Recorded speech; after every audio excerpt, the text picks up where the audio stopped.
Hi guys, hope you're all doing well. After a long time, I'm back with a new video. A few days ago, I discovered OctaneRender, and I found out it's free for Blender.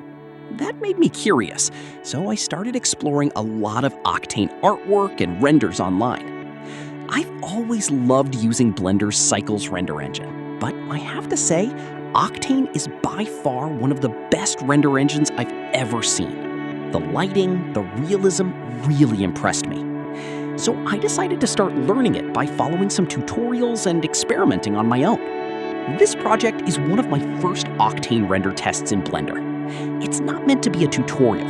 I was just playing around and getting familiar with the render engine. Since I'm still new to Octane, I'm really excited to create something cinematic and visually strong.